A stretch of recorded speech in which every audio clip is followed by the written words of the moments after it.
Sean bienvenidos a un nuevo episodio de Crónicas Subterráneas. Soy Débora Bonstero y vamos hacia la resolución de nuestra historia de la semana pasada sobre una ciudad reptiliana bajo Los Ángeles. Bueno, podríamos haber terminado, ¿no?, la historia porque parece ser más una narrativa así, no cierta en algunos puntos, ¿no? Una picardía de la época, podríamos decir, ¿no? Y explicamos por qué. Pero he encontrado algunas cuestiones que me parece que siguen siendo muy interesantes y hacen también el tema, ¿no? O sea, que todavía es una historia que para mí tiene mucho que decir. Y quería mostrarles, bueno, los datos que recopilé para esta segunda parte y ahora sí que con esto vamos a igualmente finalizar. Vayamos a conocerlos.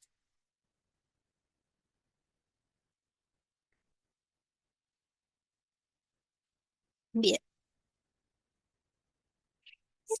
Quería hacerles un poco un reconto, un poco de la historia, ¿no? Que tuvo lugar en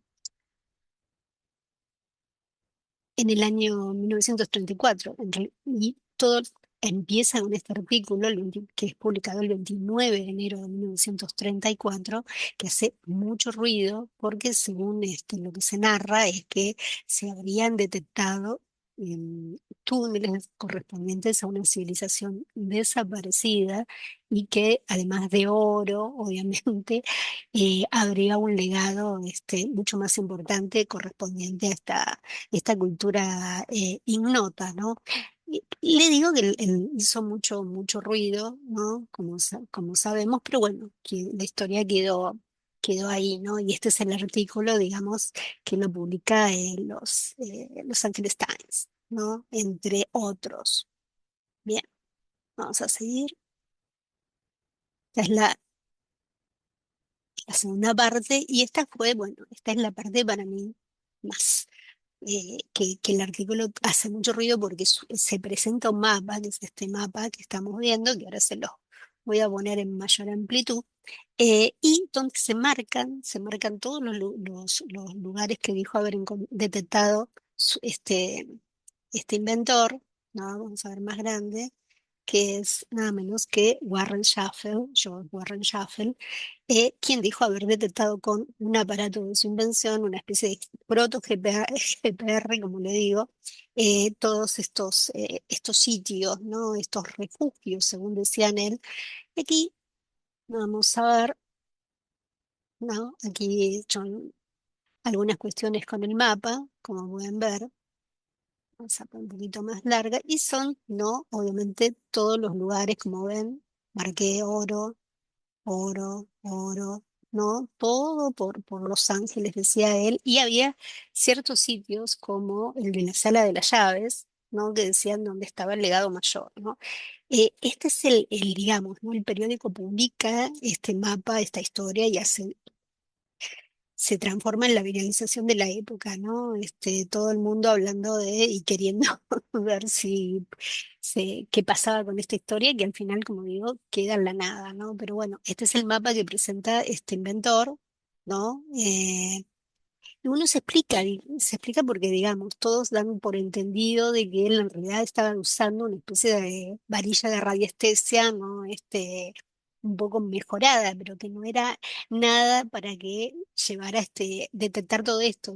Y también, como dije en el capítulo anterior, muchos artículos y han puesto motes al etiquetado a su inventor como si fuera un físico, un geofísico, un ingeniero, pero él no tenía, apenas había terminado la secundaria. O sea, no como le decían allá, ¿no? La preparatoria. O sea, más que ese bagaje educativo no pasaba de ahí, ¿no? Pero bueno, después es como que se presenta como un ingeniero de minas, de hecho tuvo trabajando en el sector de la minería, pero no era nada más que, bueno, un inventor, un hombre curioso, ¿no? Tratando un poco en una situación muy difícil como era la década del 30, la época de la gran recesión, ¿no? La época en que en Estados Unidos la bolsa había eclosionado, o sea, era una situación muy difícil y que, bueno, aparecían estos personajes un poco distintos, ¿no?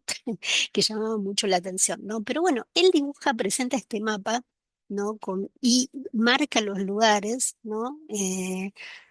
Dónde estaría el oro y los túneles, porque acá vemos, por ejemplo, que dice acá estos son los túneles, que recorrerían todo Los Ángeles y mucho más, ¿no? Bien, vamos a leer un poquito de qué se trataría este invento, ¿no? Porque algunos tienen diferentes opiniones. Bien, acá, por ejemplo, ¿no? En este artículo, leyendo a la gente del subsuelo, se lo presenta como un ingeniero de minas, a George Warren Schaffen, ¿no? Entonces, a ver, vamos a leer. mm, Acá lo que dice es que él había desarrollado un dispositivo llamado radio rayos X, ¿no? Y que con eso habría podido detectar los túneles, ¿no? O sea, una cuestión que nadie sabía interpretar porque además él era bastante celoso con sus cosas, ¿no? Eh, Y acá voy a retomar un poquito lo que él decía, ¿no? Lo que se decía de esa historia, ¿no? Que él relató que le habían contado un informante Hopi, ¿no? Que ya les digo que nunca se lo ha podido localizar, llamado Javerde, y que tenía un seudónimo además, que describían una raza de lagarto, no reptiles, sino llamados así por su veneración al lagarto, dice, que hace 5.000 años construyeron tres grandes ciudades subterráneas cerca de la costa del Pacífico, una de las cuales se encontraba bajo Los Ángeles. Se decía que las ciudades se construyeron bajo tierra como protección contra grandes incendios catastróficos en la superficie, ¿no? Hay muchas variantes de esta historia de por qué lo habrían hecho, ¿no? Unos dicen que venía como la caída de un meteorito, otros, algún otro cataclismo que ignoramos que lo llevó a ser bajo tierra, ¿no? Eh, y acá lo que me interesa es empezar a marcar los lugares, ¿no? Que decía Schaffer, ¿no? Porque se dice que él informó que la ciudad tenía forma de venerado lagarto, ¿no? Una especie de lagarto que lo construían, constituían todos esos túneles, ¿no? ¿No? Extendiéndose desde su cabeza bajo el noreste de Los Ángeles hasta su cola baja la biblioteca central, ¿no? Y después vamos a desarrollar mejor esto y se van a encontrar con grandes sorpresas de lo que él marcaba, los lugares que él marcaba, que no son nada comunes, ¿no? Uno en especial no es nada común. Bien, y acá hay algunas cosas más. Se decía que los antiguos constructores intelectualmente más avanzados que los humanos modernos excavaron túneles en la roca utilizando productos químicos, dice este autor, y construyeron enormes cavernas abovedadas que albergaban a 1.000 familias.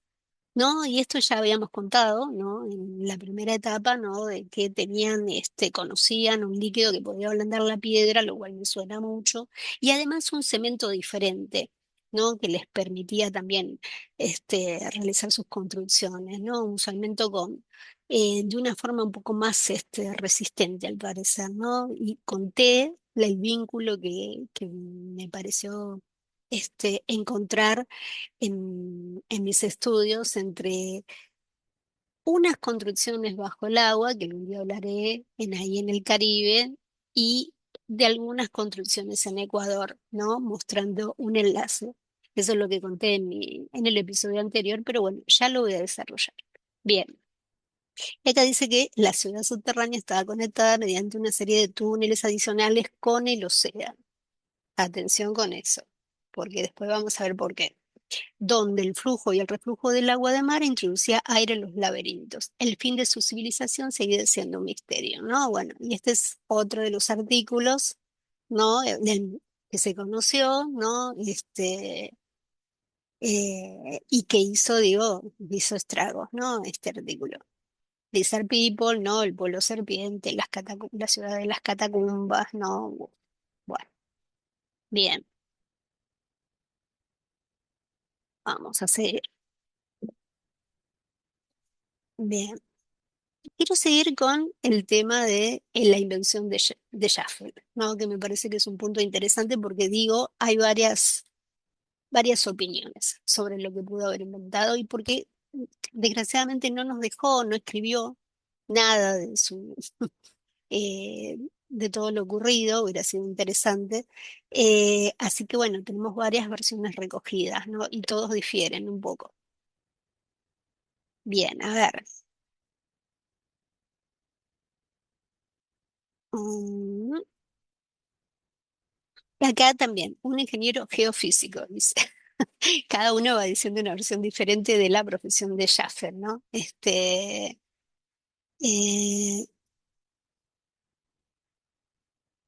y acá dice que una máquina, obviamente, otra vez de rayos X de radio, como la llamaba, que se trataba de una herramienta sensible a los depósitos de metales preciosos debajo de la Tierra. Dice que un día Schaffer quedó perplejo cuando tomaba lectura cerca del centro de Los Ángeles y sus instrumentos le mostraron lo que parecía ser un patrón de túneles. Rápidamente procedió a dibujar en piel de carnero un mapa del sistema de túneles que su máquina detectaba, ¿no? Que es el mapa que hemos visto y analizado. Bien. Acá lo vemos a Schaffer, lo vemos un poquito más grande, ¿no? Con esta rareza que le permitió hacer ese increíble descubrimiento. ¿Quién sabe? ¿No? No era, recién ahora nosotros estamos teniendo esos avances. Si él lo hubiera hecho, realmente quién, s- quién sabe, fue un visionario, un adelantado, pero otros dicen que no, que se trata de una varilla de radiestesia mejorada y nada más, que es imposible que haya podido hacerlo, pero quién sabe. Bien, sigamos.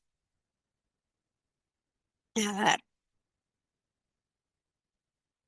dijimos, y otro dato, ¿no? Que él dice haber detectado, dijimos que hubo justamente cuando él estaba trabajando, porque primero, acuérdense que fue la búsqueda de un tesoro normal, no buscar oro normal, un tesoro de la conquista, llámese como quiera.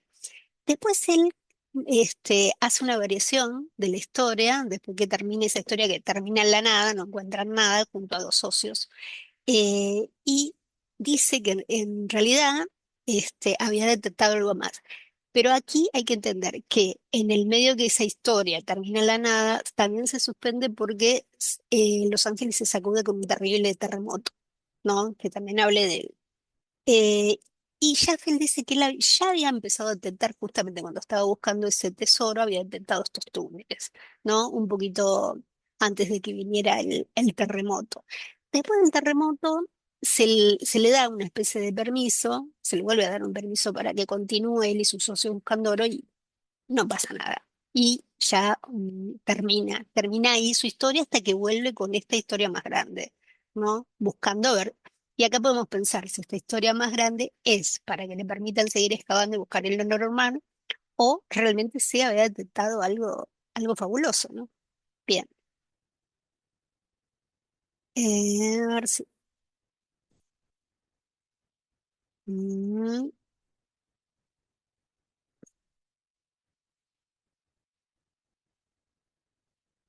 Bien.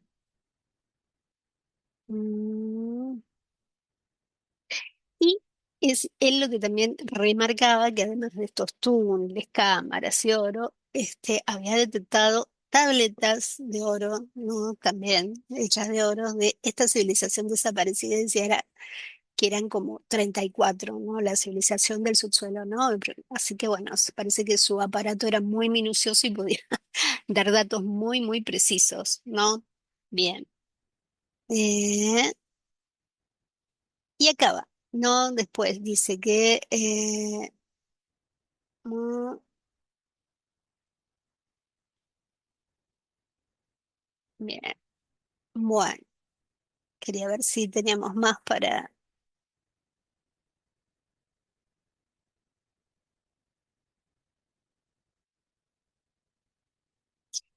Y aquí es interesante, ¿no? Porque eh, después que Sheffield, ¿no? Bueno, viene con esta historia de su GPS realmente mejorado, ¿no? Proto GPS, como le digo.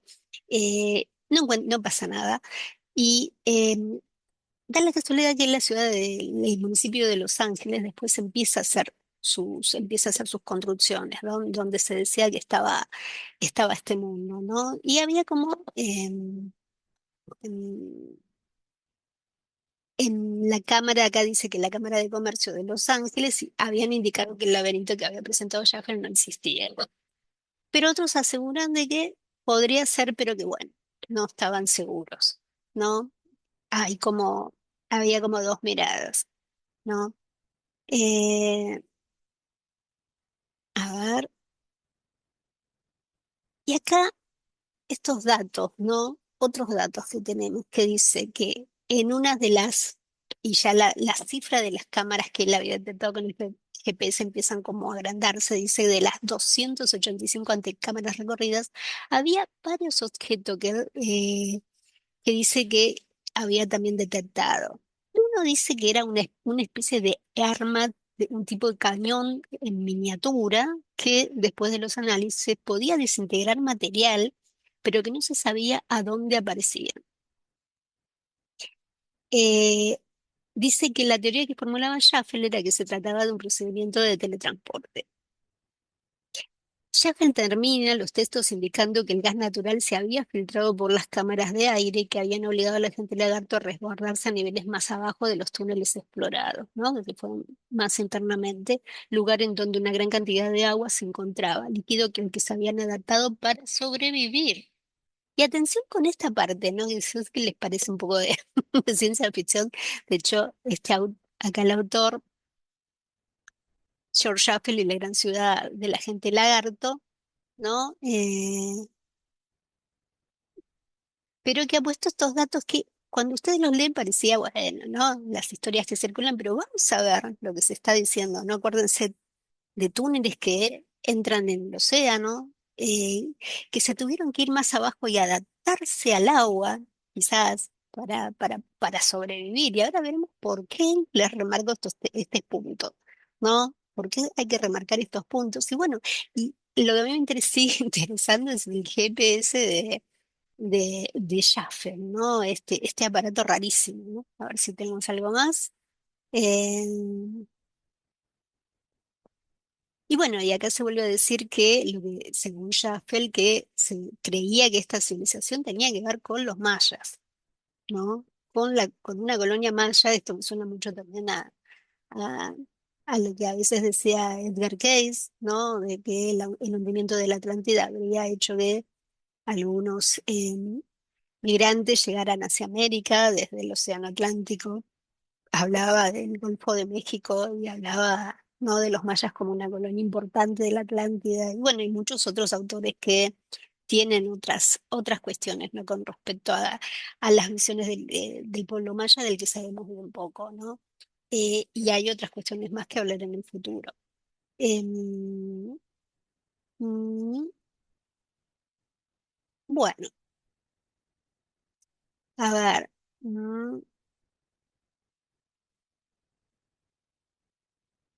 mm, Bien,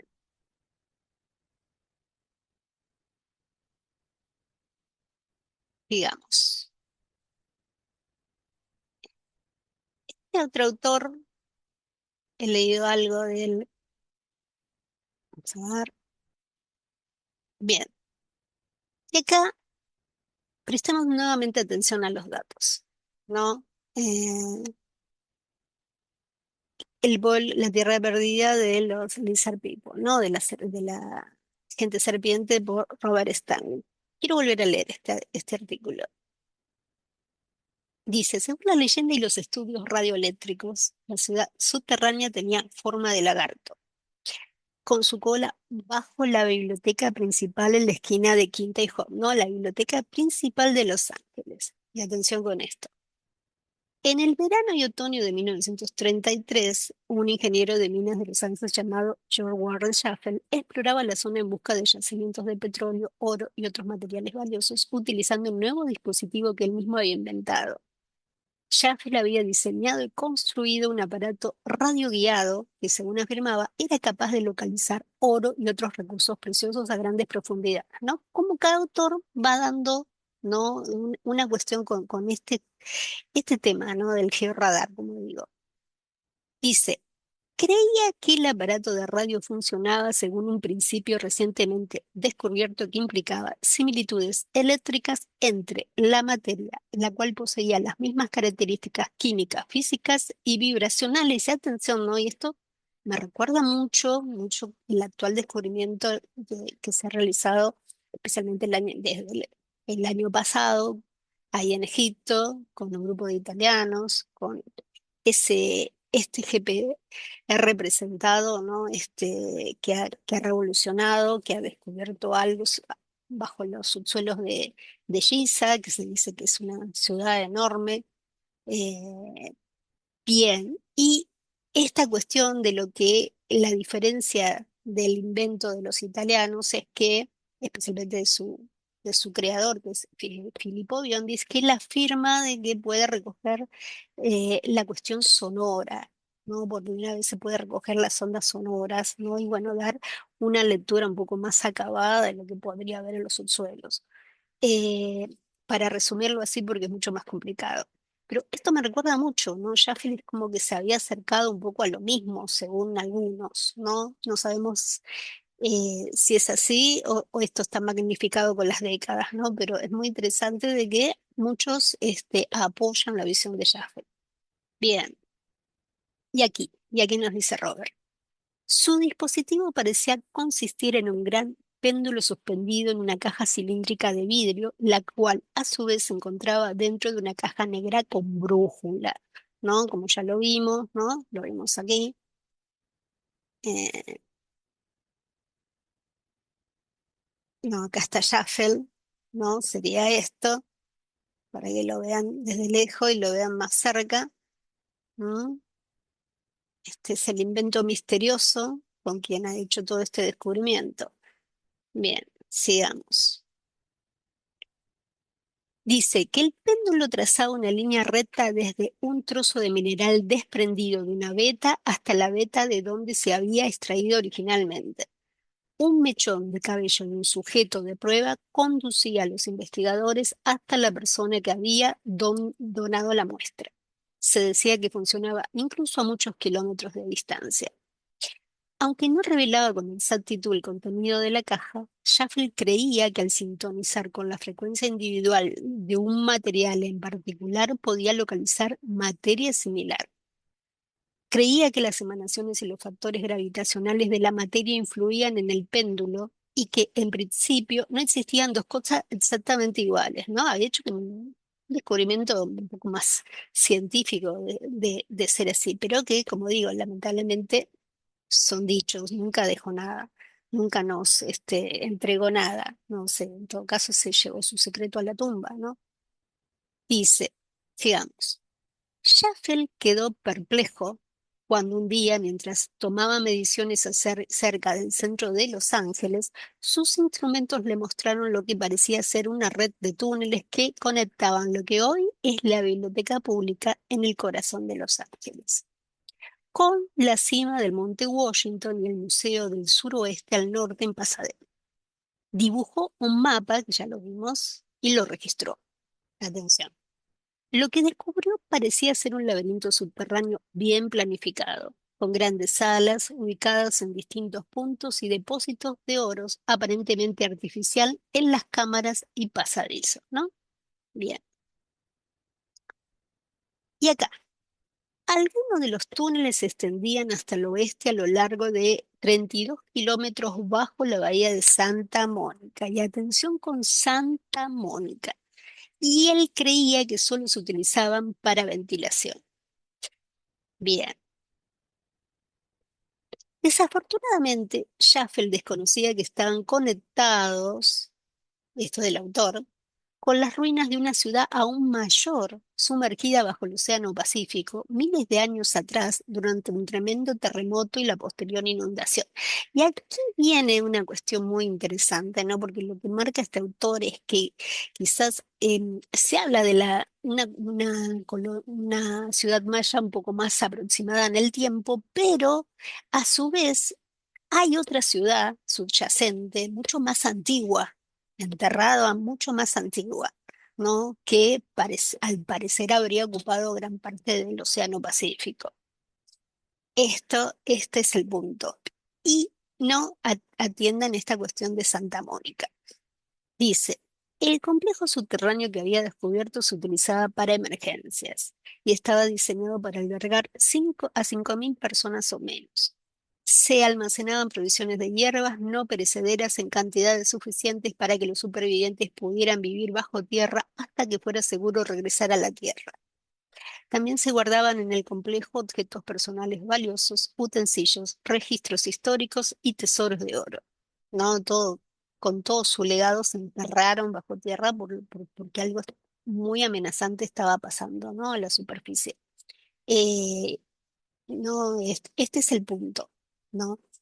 Dice que durante su investigación conoció a un indígena Hopi llamado Jefe Little Greenleaf, ¿no? Hoja verde, el famoso hoja verde, quien le contó la leyenda de una antigua raza de hombres lagartos, ¿no? Y acá este tema, ¿no? O sea, los Hopis hablan no tienen una leyenda específica de los hombres lagarto, hay que decirlo, sino de otros pueblos, ¿no? La gente hormiga le llaman ellos, ¿no? Pero bueno, acá nos están dando esta variante, ¿no? Quizás referida a serpiente como conocimiento e inteligencia, porque es cierto que a veces a los mayas se le decía, ¿no? La gente serpiente. Así que podríamos verlo desde ese punto de vista y tal vez los Hopis habrían tenido algún tipo de información de ser así. Pero como digo, del jefe Little Greenleaf no hay nada. Es una cuestión, Chapel, como digo, se llevó otro secreto a la tumba porque no hay nada del jefe Little Green. Bien, dice, según las leyendas, hace entre 4.000 y 5.000 años una enorme lluvia de meteoritos cayó sobre la costa occidental, cubriendo un área de cientos de kilómetros de ancho. El cráter Winslow, en el norte de Arizona, es solo uno de los fragmentos que cayeron del cielo en aquel entonces. No hay un enorme cráter en Arizona, eso es cierto, ¿no? Es tremendo. Miles de personas murieron, sus cosechas fueron arrasadas, sus viviendas destruidas y los bosques ardieron. Vamos a mostrar el cráter de Arizona,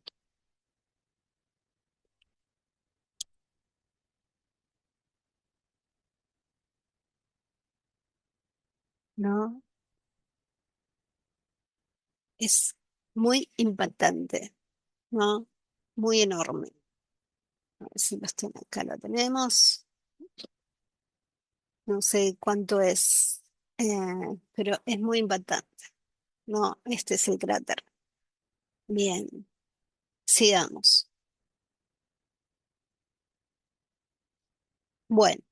Obviamente, esta caída de lo que dicen de los fragmentos de meteoritos que hicieron un impacto terrible, mataron a miles de personas, sus cosechas fueron arrasadas, sus viviendas destruidas y los bosques ardieron, ¿no? Una catástrofe que uno no tiene conciencia de lo que pudo haber sido, ¿no? Dice que los miembros supervivientes de la logia de medicina que habían permanecido en la costa oeste se reunieron para planificar la construcción de zonas seguras.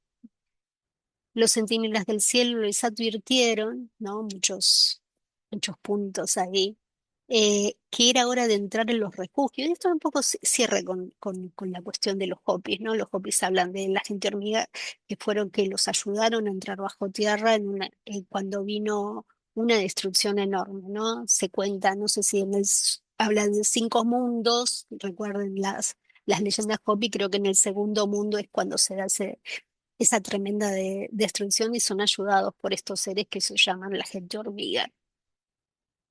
Bueno, eh, dice, los centinelas del cielo les advirtieron que era hora de entrar en los refugios y sellar los pozos tras ellos. Se vieron obligados a refugiarse bajo tierra para salvarse de una gigantesca lluvia de meteoritos que devastó gran parte de la costa oeste de Estados Unidos. Y acá encima que pasa eso, otra tragedia más, ¿no? O sea, no tenían paz.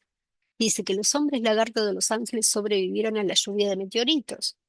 Habían logrado no supervivir, pero murieron por una fuga de gas natural en sus búnkeres.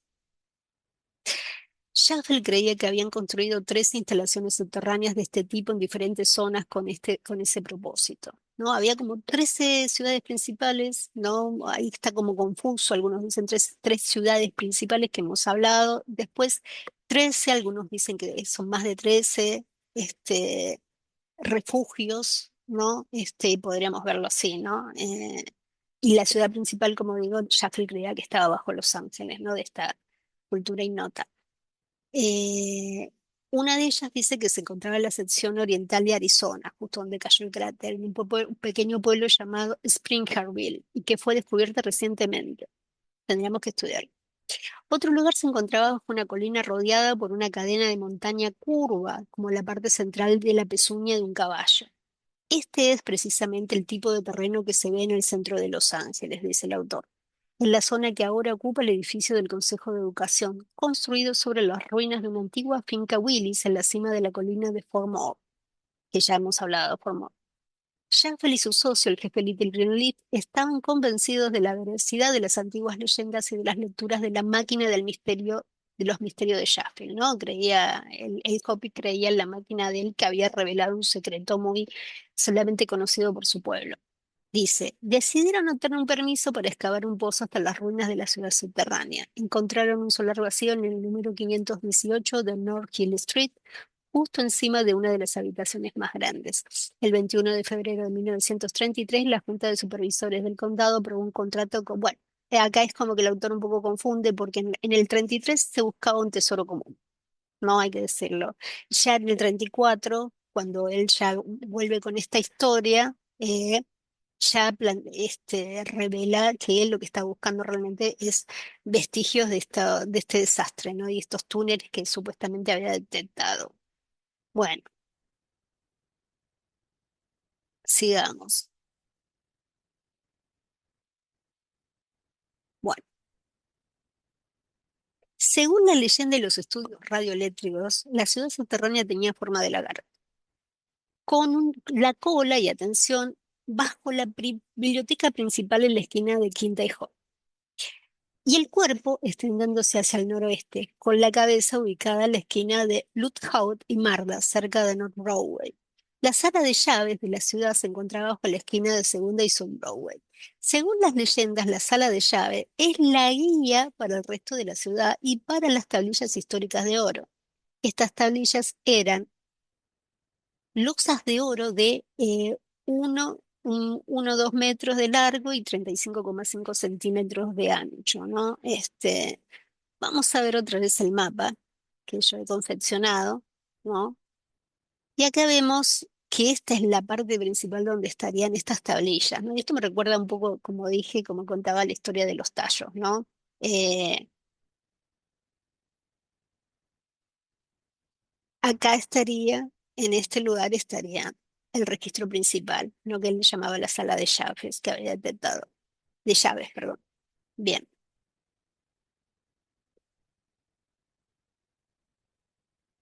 dice que este registros relataban el origen de la raza humana y la historia del hombre moderno en América, ¿no? El gran problema, ¿no? Con la cuestión de América siempre, ¿no?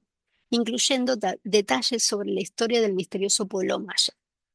La máquina de ondas de radio de Schaffel cartografió las salas y los túneles como cavidades subterráneas, con las losas de oro como áreas oscuras que mostraban ángulos geométricos perfectos.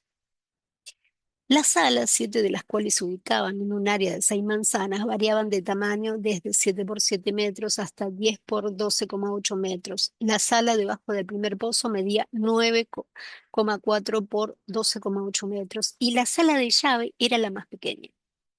El agua se había filtrado en alguno de los túneles y varias de las salas, incluyendo la más grande, estaban inundadas, ¿no?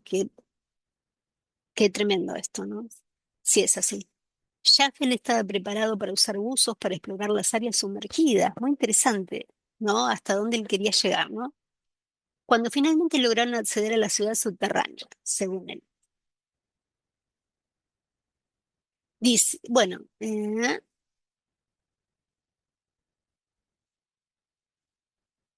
pero bueno, esto es como digo, queda a pesar de todos estos impresionantes avances y todo lo que él había detectado, esto termina ya no se le permite seguir excavando, no se le permite hacer ningún movimiento. Y lo que dice acá el autor es que estos pozos, y esto me recuerda mucho lo que está sucediendo ahora en Egipto, ¿no? porque el descubrimiento de los italianos ha traído toda una controversia tremenda a nivel mundial y especialmente en Egipto, con una negativa absoluta a excavar. Y entiendo que algunos saben, se conocen algunos secretos de cómo llegar a eso, lo que han detectado los italianos, algunas entradas, algunos pozos, ¿no? Que podrían darnos permitirnos entrar a esa ciudad desconocida, pero que parece que el gobierno egipcio está decidido a que eso no salga y han empezado a obstaculizar, ¿no? Tapando todos esos orificios, ¿no? Y acá parece algo parecido, ¿no? Porque dice que todos los pozos habían sido rellenados, dicen, y el contrato de la ciudad fue cancelado. Ni el oro ni ningún otro tesoro fueron entregados jamás al condado de Los Ángeles. Igualmente él no había encontrado nada, ya no había encontrado nada en su búsqueda anterior y acá tampoco pasó nada y ya no había más paciencia. Y recuerden que había habido un terremoto devastador, así que la ciudad ya no tenía ese entusiasmo anterior, ¿no? Pero y acá se recoge una declaración muy interesante, ¿no? Que dice, el señor Archie Dunning de la Cámara de Comercio de Los Ángeles declaró en diciembre de 1947, ya mucho después, ¿no? Que es muy posible, por supuesto, que el supuesto laberinto exista realmente. Atención. Pero teniendo en cuenta que la zona en cuestión es el área inmediata del centro cívico donde se llevará a cabo un importante programa de construcción que incluye edificios federales, estatales del condado y de la ciudad, hay pocas probabilidades de que se realicen más excavaciones, ¿no? Bien. Pero bueno, el autor acá medio no se convence y dice que esta afirmación no es cierta, ya que es necesario excavar cientos de metros bajo tierra antes de que se pueda construir un edificio de gran altura, ¿no? No, como que veía como que esta afirmación no convencía, ¿no? Que había algo oculto ahí. Bien, sigamos.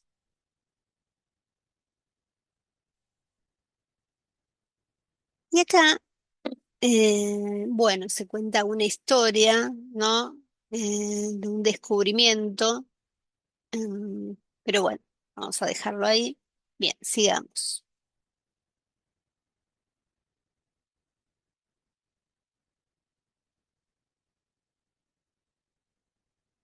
A ver,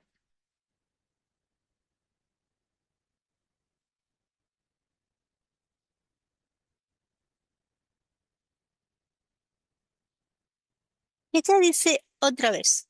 Quiero volver otra vez con el invento de Schaffel, que me parece que es ¿no? El punto principal un poco de esta historia, porque si realmente hizo ese descubrimiento, todo puede cambiar, todo podría haber cambiado, ¿no? Realmente estaríamos a un avance. No me extrañaría, pero bueno, es muy difícil como aceptar que pudo haber sucedido eso y no deja de ser más una cuestión, ¿no? Que él hizo todo esta movida para que le permitieran seguir buscando el oro, ¿no? No, y era una época de gran necesidad.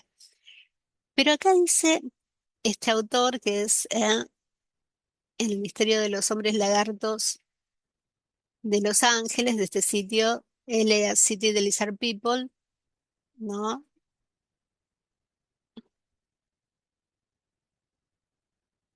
Bien, nos dice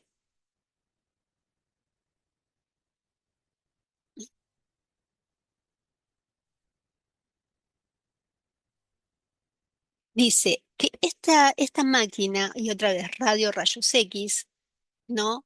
Del que se ha especulado que podría ser desde una varilla de saboría eléctrica hasta, ¿no? Cambiaría, ¿no? Porque siempre es una varilla de saborí, normal, ¿no? Pero acá es como que da a entender que se podía haber electrificado, ¿no? Sería una variante del que hasta y también agrega que podría, y acá, ¿no? Un poco, un precursor del radar de penetración terrestre, ¿no? Y bueno, este, esta es la cuestión, ¿no? Del descubrimiento de Jaffe, ¿no? A ver, y acá. Estas son lo que hizo, ¿no? Después que en el lugar, ¿no? que estamos viendo que se hizo este descubrimiento, ¿no? Después la ciudad avanzó en las obras que quería hacer, ¿no? Empezó Los Ángeles, empezó como su crecimiento como la ciudad que ahora más o menos ya conocemos, ¿no? En los años, los años 30 todavía estaba todo floreciendo, ¿no? Pero justamente acá como están en la zona que se supone que se encontraría el laberinto, ¿no? ¿No? Estos son fotos recogidas de la época de los trabajos que se estaban llevando a cabo. Eh, y acá agrega un punto interesante, ¿no? Que un poco conspirano que cuando dice que fue una coincidencia que la ciudad de Los Ángeles le diera permiso para este plan y luego comenzar a excavar toda la zona durante los años siguientes bajo el pretexto de obras públicas. Mm, podría ser.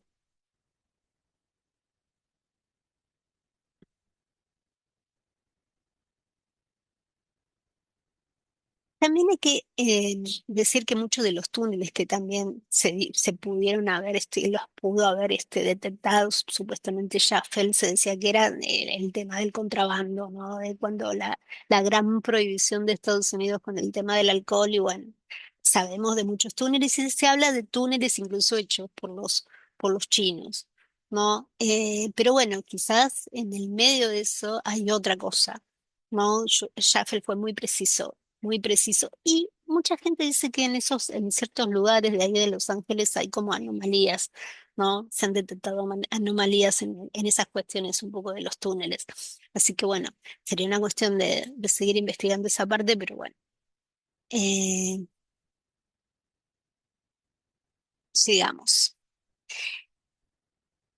Después acá quería mostrarle cómo esta historia después acuérdense que es el 29 de enero de 1934 sale ese artículo que les mostré al principio, ¿no? Que hace un estrago. Y acá en encontrado que en el volumen 2 número 7 de la gran revista de Amundsen Story, ¿no? De Ray Palmer, muy popular en la época, vamos a ver un poco más grande.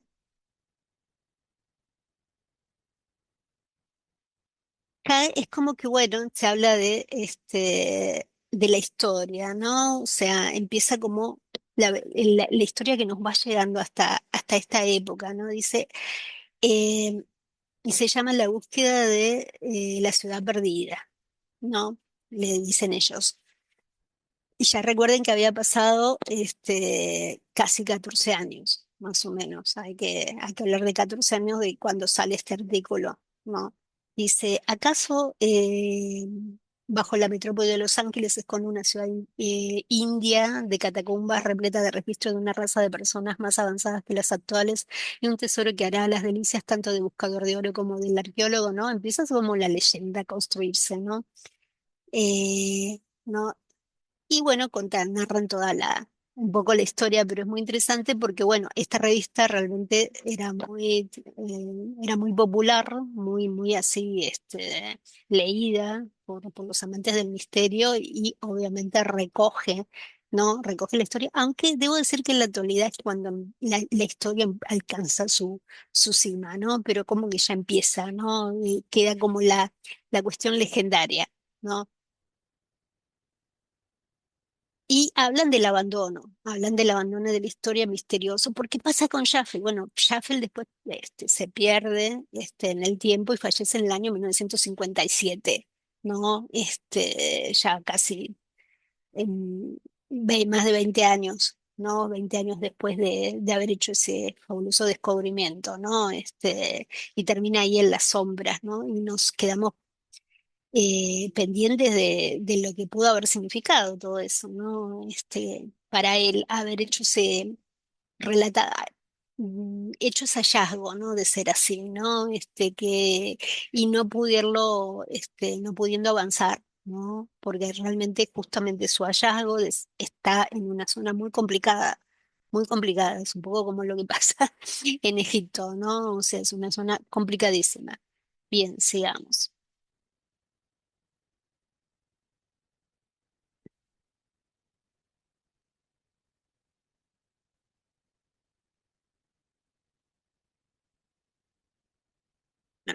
Mm, vamos a ver. Bien. Bien, y acá quiero mostrarle, este es uno de los edificios, que es el The Times, el diario ahí de Los Ángeles, donde Jaffel decía que estos túneles, ¿no? Se extendían en estos dominios, ¿no? Entonces, él creía que, bueno, este era un punto que se hablaba, ¿no? Imagínense que pedir excavar, ¿no? De un diario tan importante, ¿no? Buscando este registro del subsuelo no es tan fácil, ¿no? O sea, y de hecho, bueno, nunca supe de que nadie lo intentara, pero bueno, Jafet hablaba de que uno de los lugares de esta forma de lagarto que se extendía ahí por los túneles, ¿no? Como él decía, estaba acá, en este edificio, ¿no? Esta es una foto de muy vieja, ¿no? Un poco de casi de su construcción. Bien, sigamos.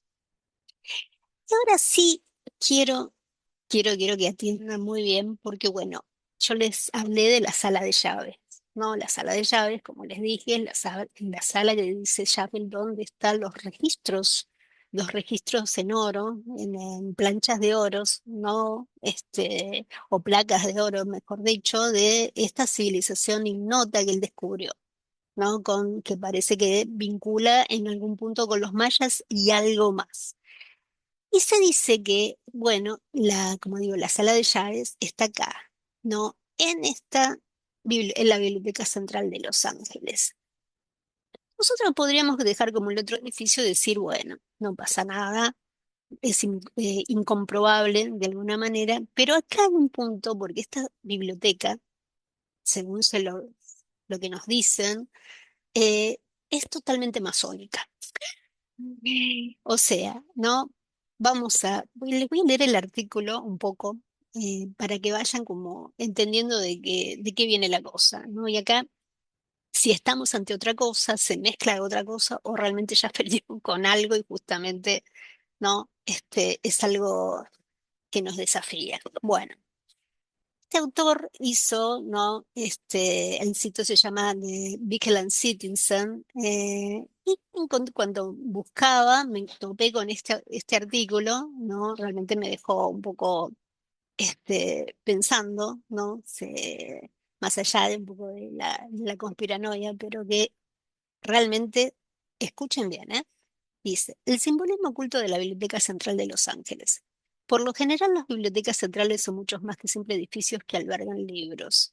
Son monumentos diseñados para impresionar con una arquitectura deslumbrante y arte simbólico.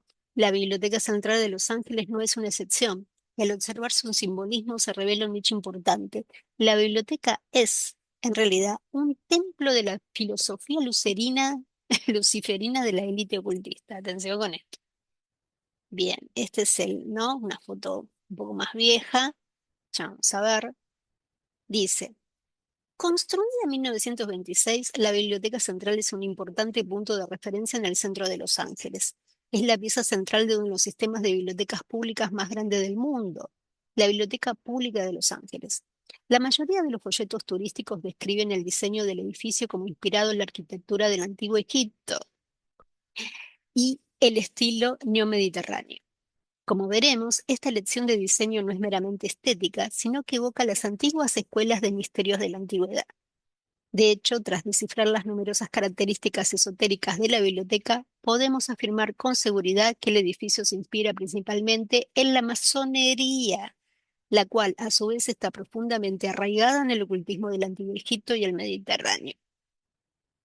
Bien, ¿no? Esta es una de las salas, ¿no? De, del- de la biblioteca. En la biblioteca de Los Ángeles, ¿no? Terrible, ¿no? Bien,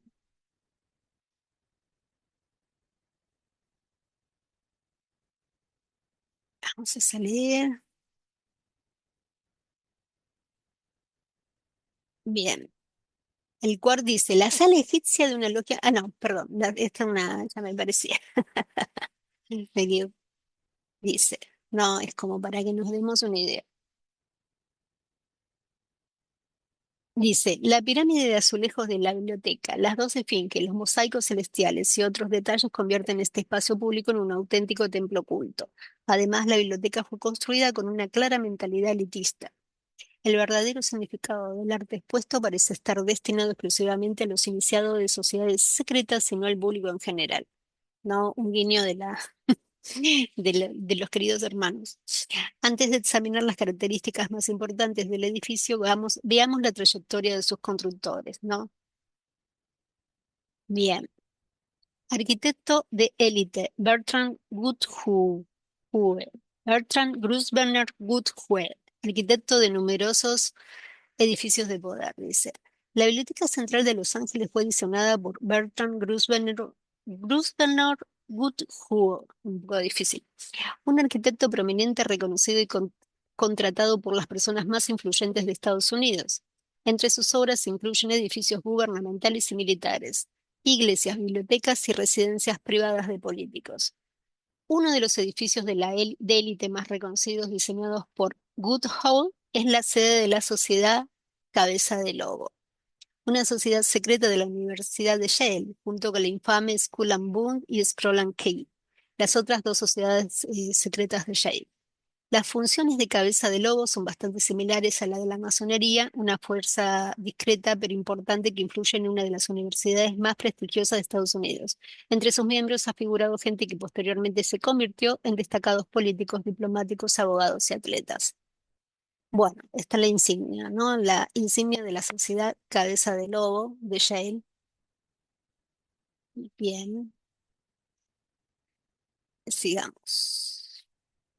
Dice, quizás el proyecto más destacado de este arquitecto sea la capilla conmemorativa Rockefeller, más o menos, de la Universidad de Chicago. Encargada por el magnate más poderoso de Estados Unidos, John D. Rockefeller, esta capilla ecuménica se utiliza para diversas celebraciones religiosas. Rockefeller afirmó que la capilla estaba destinada a ser el elemento central y dominante del campus, ¿no? Que es esta capilla, la capilla del Memorial Rockefeller.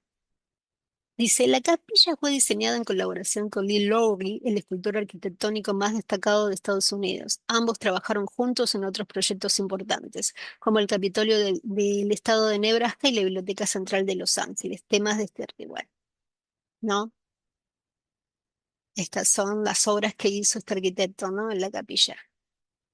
Y este es el arquitecto, Lee Lowry, dice. Y colaboró con el que va a construir, ¿no? Los hermanos masones construyendo, ¿no? Construyendo la biblioteca. Es la biblioteca que estamos narrando de la Biblioteca de Los Ángeles. Bien, bueno, ¿no? Todo simbolismo masónico, ¿no? Bien, sigamos, la Biblioteca Central. Y este es el edificio, ¿no? La fachada del edificio, ¿no? Dice que la biblioteca fue construida originalmente en 1926 por este arquitecto Bertrand Goodhue. Según la documentación de la biblioteca, el tema central de la arquitectura giraba en torno a la iluminación a través de la luz del saber. Debido a un incendio provocado, que ya vamos a hablar, en 1986, el edificio fue sometido a extensas renovaciones y ampliaciones. Pero el tema central se respetó fielmente. Los matices espirituales y esotéricos de la obra de arte convierten todo el complejo en un templo de iluminación. Está repleto de profundo simbolismo místico, geometría sagrada, proporciones y alusiones a importantes obras ocultistas. La Biblioteca Central de Los Ángeles, el Rockefeller Center, ¿no? Que es el otro Lowry que construye, ¿no? Son muy similares en este sentido, lo cual nos sorprende, ya que Lee Lowry fue el artífice de ambos complejos, ¿no? Al igual que el Rockefeller Center. La antorcha de la iluminación, que representa el conocimiento divino, es el símbolo más importante de la biblioteca, ¿no? Y acá vemos una parte de la biblioteca, ¿no? ¿No? El sol, ¿no? La arquitectura, la geometría sagrada, la antorcha, ¿no? Como dice este autor. Todo, como digo, todo simbolismo masónico por donde quieran, ¿no? Bien, se ve más grande. Bien. Dice, en lo más alto de la biblioteca se encuentra probablemente el elemento más distintivo del complejo, una pirámide de azulejos coronada por una mano dorada que sostiene una antorcha. Bien. Además de ser bella y decorativa, la cúspide de la biblioteca tiene un profundo significado oculto, claramente inspirado en la masonería. En primer lugar, en la tradición ocultista, la pirámide se considera el símbolo supremo de los misterios. Bueno, no, y hace toda una. Vamos a ver otras.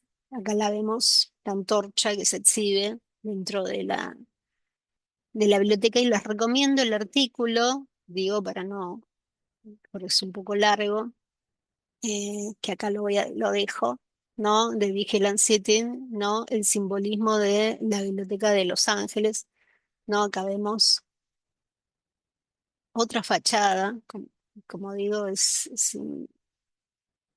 inmenso todo lo no se puede agrandar. Acá está. Bien, ¿no? Como ven,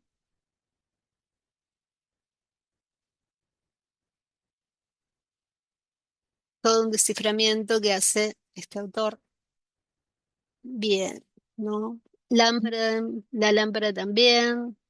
O sea, en cada lugar nosotros tenemos una explicación, ¿no? O sea, que alguien quiso dejar un mensaje, obviamente en este sitio donde, como digo, Jaffel hablaba de que hay túneles que conducen a unas registros, ¿no? De una civilización desaparecida debido a una terrible catástrofe de casi 5.000 años de edad, ¿no? Decía él, justamente.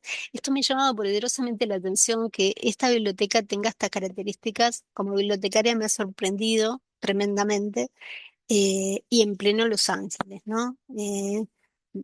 Bueno, este es otro de los lugares de la biblioteca. Vamos a ver acá.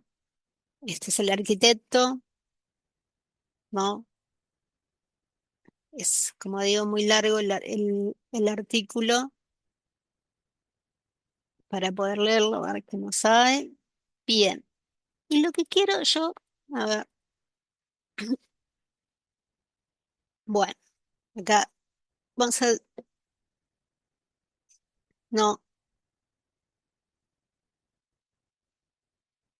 acá lo que dice, lo que un poco propone el autor, que todo el ocultismo que rodea este sitio, ¿no? Que cargado de por sí, si es así, y van a ver qué sucedió.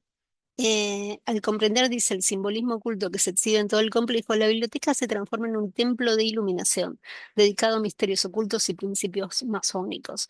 Es una celebración de los logros de la élite luciferina y de la prevalencia de una filosofía ocultista. El hecho de que la biblioteca esté dedicada a sociedades secretas, a pesar de ser financiada con fondos públicos, revela mucho sobre la verdadera naturaleza del poder en Estados Unidos, ¿no? ¿Quién está arriba de la pirámide cuando se dice, ¿no? Bien, este es un punto. No tengan en cuenta de que nuevamente Jaffel decía que la sala de llaves estaba justamente en este sitio, ¿no? Y da la casualidad que es un sitio totalmente, no masónico. Bien, vamos a ver quiero mostrarles algo que sucedió en el año 1986, que tiene que ver con esta biblioteca. Es un terrible incendio, ¿no? Y lo vamos a ver, ¿no?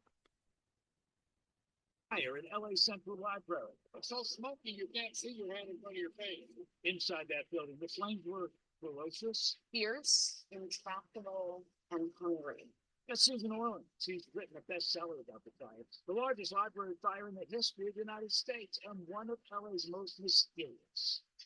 It's the morning of April 29th. The fire alarm goes off at the Central Library, but no one pays much attention, according to Orleans, because the library was in very bad shape. They had false alarms all the time. Firefighters came out. Initially, they said, no, it's another false alarm. But as hundreds stood outside, I'd imagine the entire library was evacuated within 5 minutes. Firefighters started a closer examination. And in the fiction department of all places, a real-life drama was underway as firefighters spotted some smoke. Within a few seconds of them finding the smoke, it erupted into inferno.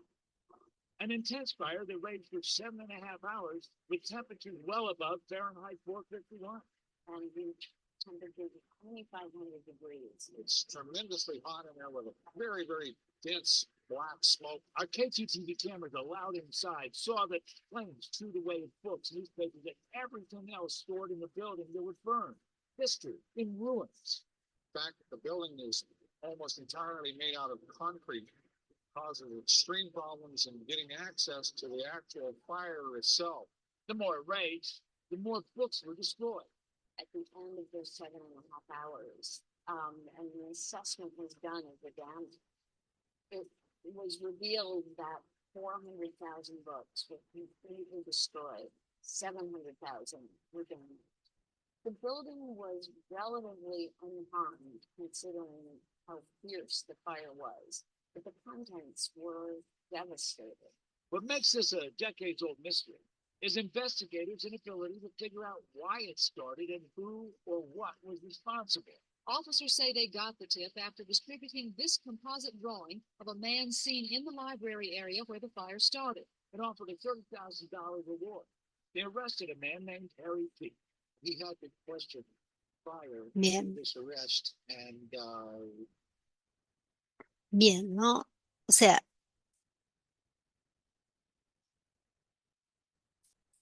este incendio se produce justamente el mismo año, recuérdense, en el 86, el mismo año que tiene lugar la tragedia de Chernobyl, ¿no? Por eso queda como pasa, como dicen, pasa como un poco desapercibido, pero ¿no? Se queman más de 500.000, 400.000 libros y quedan afectados mucho más de toda esa enorme colección, que es una de las bibliotecas que se dice más importantes, ¿no? Pero que parece que está mal cuidada, pero hay una cuestión, ¿no? Porque ustedes, este autor escribió el libro, no sé si en el libro ella comenta esta característica de la biblioteca, que toda esta cuestión masónica que estaba por dentro, ¿no? Y es raro que las estuviera en tan mal estado, según lo que se dice, puede ser que no se invirtiera lo suficiente en seguridad, pero está esta destrucción, culpan, como siempre, trataron de culpar al perejil de turno, como pasa en todos esos. Si ustedes se fijan en lo que pasó en el último incendio así que tuvimos con el tema de Notre Dame, que un día trataré también. También todo fue muy raro, ¿no? Se dice que alguien tiró un pucho y se incendió, así nomás. Bueno, y acá en la biblioteca lo que dice, el edificio, a pesar de todo, no sufre tanto. De hecho, la biblioteca sigue hasta ahora, pero lo que sí sufre es la colección. La colección queda como, hay alguien, porque empieza ahí el fuego. El fuego se da en la colección, o sea que hay alguien que buscaba ir ahí, al corazón de la biblioteca. Pero digo, además está toda esta cuestión masónica que parece un silencio, ¿no? No, como que no pasa nada, no hay nada dentro, ¿no? Esto me ha llamado muchísimo la atención, ¿no? Y no sabía que se había dado en el mismo año que lo de Chernobyl. Tampoco sabía que se había incendiado hasta que empecé a estudiar este tema ya hace tiempo, ¿no? Así que bueno, este es un punto y acuérdense lo que dice, vuelvo a lo mismo con lo que dice Schaffer, ¿no? Que ¿cómo se llama? El corazón del descubrimiento estaba justamente en este edificio. ¿No? Estaban acá las planchas de oro, decía que él había detectado 34 planchas de oro. Así que bueno, es muy interesante esto. Vamos a seguir porque hay otras cosas.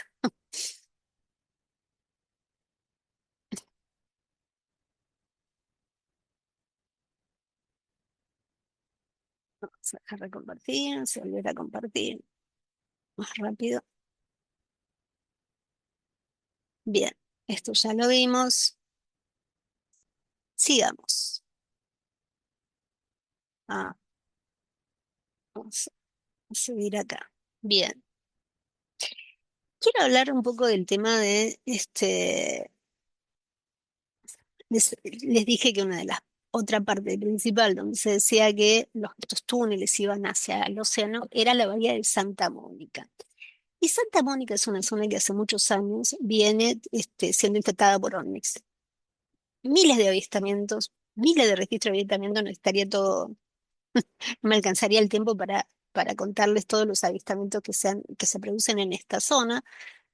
Acá hay un artículo que dice, y especialmente con todo lo que se está haciendo con la revelación, Más o menos dice que una de las oleadas más importantes ocurrió en el año 1922, ¿no? Dice que varios testigos en California informaron que más de 200 objetos con forma de disco salieron silenciosamente de las aguas de la bahía de Santa Mónica. Se mantuvieron suspendidos un instante y luego se alejaron rápidamente hacia el cielo, ¿no? Bueno, este es uno de los artículos se buscan, ¿no? Son los ovnis submarinos en la amenaza inminente, bueno, no esta cuestión, ¿no? También de la pata del fenómeno OVNI, ¿no? El tema de los océanos, pero justamente quería este, hacer este punto y ahora vamos a escuchar un poquito a Richard Dolan hablando de ese tema, porque me parece que es importante, porque esta cuestión de Schaffel, ¿no? Schaffel marcó estos lugares como que eran de donde los túneles discurrían, ¿no? Los túneles que él había detectado. Y justamente se da uno de esas cuestiones pasa justamente por esta bahía tan famosa, ¿no? Vamos a ver si hay alguna foto de la bahía de Santa Mónica. Vamos a ver,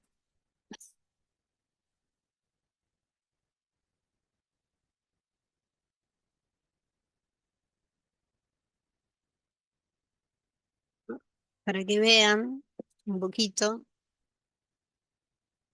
Bueno, esta es la que le querías mostrar, artículo que les quería mostrar. Vamos viendo un avistamiento. Existe una base submarina, y atención con esto, de ovnis frente a la costa del sur de California. Y dicen, los que saben, que esta zona está muy cerca de donde se dio el famoso tic-tac del Nismith, ¿no? O sea, está muy cerca de esa zona todo, ¿no? El tema volvemos al tema del Océano Pacífico y muchas cosas más. Dice, acá este es un artículo de un investigador de MUFON que lo recomiendo. Existe una base submarina de ovnis frente a la costa del sur de California. No, Cute Mission. No sé si se publicó esto a ver cómo lo traduce.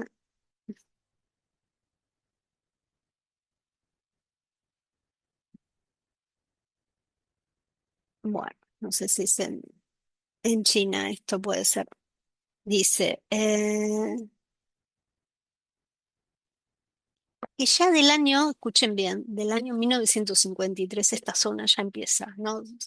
Un año después de la famosa oleada de Estados Unidos, ¿no? De ovnis en el 52, pero acá ya en el 53 se empiezan a recoger los datos, ¿no? Hace más de 50 años, ¿no? Que se vienen dando avistamientos en la zona, ¿no? Eh, Vamos a escuchar a Richard Dolan, entrevistado por este periodista australiano que es Ross Coulthart. Vamos a escuchar una investigación que él hizo de todos estos avistamientos, que es muy interesante. Escuchen lo que dice. A ver si se... Firstly, for those of our audience that don't know where we're talking about, it's an island that's about 22 miles off the coast of Los Angeles in the Santa Catalina Channel. And as Richard has said, it's a UFO hotspot, long been known to be a UFO hotspot because of the clustering of reported sightings in that area, spanning over way back 7 decades. And I was just looking in the history, like as far back as July 47, there were 3 Army Air Force veterans and an aerial photographer, Bob Jung, who reported 6 disc-shaped objects over Avalon on Catalina Island. And Bob actually captured a photograph showing one near a streamer's mast. And it keeps on going because in 1966, there was a US Navy photographer, Lee Hansen, who filmed a metallic football-shaped disc. He reckoned it was 20 to 30 meters across. And he was in a Bell helicopter traveling at about 170 miles an hour. But the object was moving with no visible propulsion. The footage, taken on a very clear day, remains unexplained. It's considered one of the most credible early cases. Is it possible, Richard, that there's a base of non-human intelligences that's located itself somewhere underwater? I definitely think it's possible. Yes, yes, I do. I can't say that we can prove it.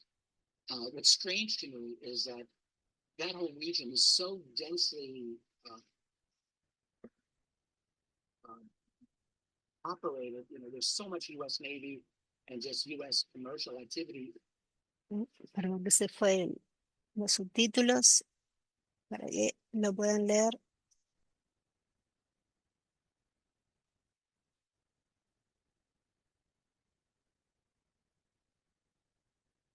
Ahora sí. In that area, one would think, or I would tend to think, that it would be a crazy place to put an alien base and all these people around. Then, you know, you think about a few other things. Once you get even more than a few hundred feet below the surface of any body of water, it could conceivably be difficult to detect what is going on. Most of our activity is not you know, far away from the surface. Even a Navy submarines can stay within a few hundred feet of the surface for the most part. So on that basis, you could hypothesize that a deeper presence is possible, and that is what I wonder. There are a few places on the planet where Bien, ¿no? O sea, este es uno de los puntos que también me han parecido muy interesantes, que estos túneles justamente pasen por esa zona, ¿no? Se nombra Santa Mónica y ya decían, el primer avistamiento ya en el año 1953, hace más de, yo dije 60 y me quedaba corta, 70 años ya de casos, ¿no? De expedientes dados en esa zona y esa increíble filmación, creo que del año 1966, de ese ovni que va hacia las montañas, ¿no? O sea, estamos hablando de una zona muy especial. No, no hay duda que estamos hablando de una zona especial. Y bueno, por eso este caso, digo, esta cosa para mí está como ramificado, ¿no? Podemos hablar de coincidencias, ¿no? Con algunas cosas, ¿no? Con respecto a este tema y podríamos descartarlo, pero da la casualidad, especialmente en lo que les mostré de la biblioteca de Los Ángeles, ¿no? Ese incendio misterioso, ¿no? Toda esa construcción, ¿no? Hechos por masones exclusivamente, ¿no? Para masones, ¿no? De alguna manera que la gente sigue ignorando, entra y no se da cuenta, y no sé cuánto del incendio habrá afectado, no, parece que no, según lo que se dice. Y esta cuestión ufológica, ¿no? En el medio ahí en la bahía de Santa Mónica, centro de y Richard Dolan, síganlo porque ha recogido casi todos un montón de casos, ¿no? Y más ya en esta época y que digo, justamente está muy cerca, dicen los entendidos, el avistamiento del famoso Tic Tac, ¿no? Y esto nos lleva, ¿no? Porque bueno, Jaffe había hecho unas declaraciones, ¿no? Con respecto a esta cuestión, ¿no? Que estaban en posesión de